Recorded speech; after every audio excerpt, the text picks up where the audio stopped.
elaborate when you said that you make mistake, I make mistake. What does it mean by that?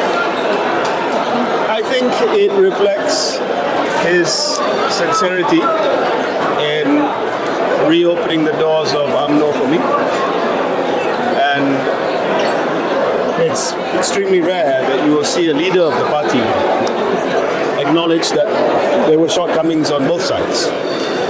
And I'm extremely thankful for his magnanimity and for his sincerity. And I believe that it was an extremely kind way of saying that I suppose the slate is clean and that we are working together to strengthen the party. But I did also sense that as a leader, as an older person, he stressed that, whether the new number, old number referred to me, because I was the one who asked for my old number back. And what he said was, loyalty is important. That was, I think, very sharp piece of advice. He said, it's not important to be loyal to anyone in the party, but just to be loyal to the party. And I think that was a fatherly way of reminding me about my next period at Umno.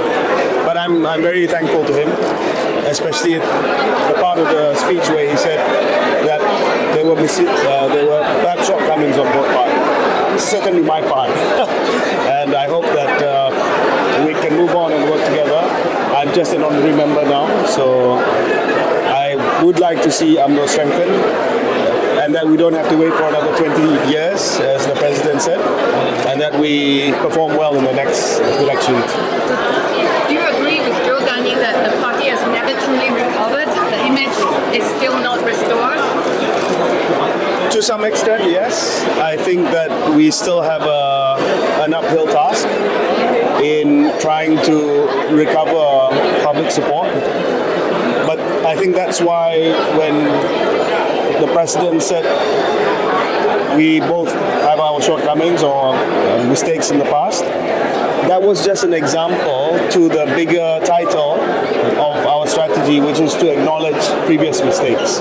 He used himself and myself as an example, but I think underneath that, he also perhaps indirectly meant that it's not just individuals. Collectively as a party, we should acknowledge that we've made mistakes in the past, but at the same time, we've done more good, extremely good stuff for the country compared to the mistakes that we've made. So let's move on. So what should be the focus?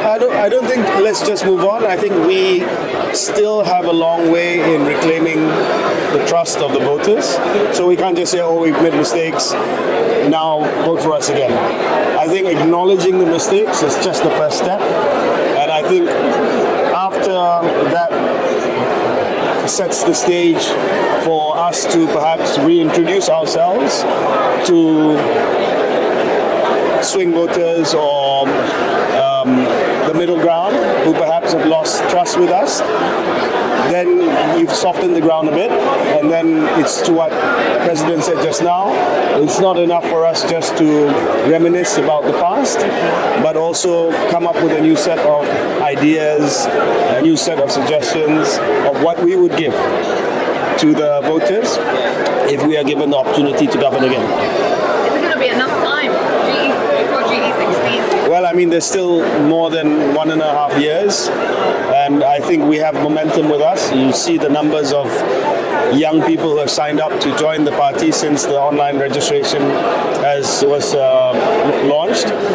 We are getting some traction, but again, I think between the hope that's being offered by some of our leaders, I think that Joe's reminder is also extremely timely, that it's not fully come back yet. And I think what we do in the next 1.5 years or before the general elections, it's extremely important to focus on, one, acknowledging the mistakes, and secondly, to start thinking about what it is that we can offer the public and the voters in the run-up to the general election. The party president decided not to talk of PC. I think he said everything he needed to say. Do you know what exactly is your role? Have you talked about it? Have you guys talked about No official role, but he's asked me to look at one or two things. Can you tell us a little bit?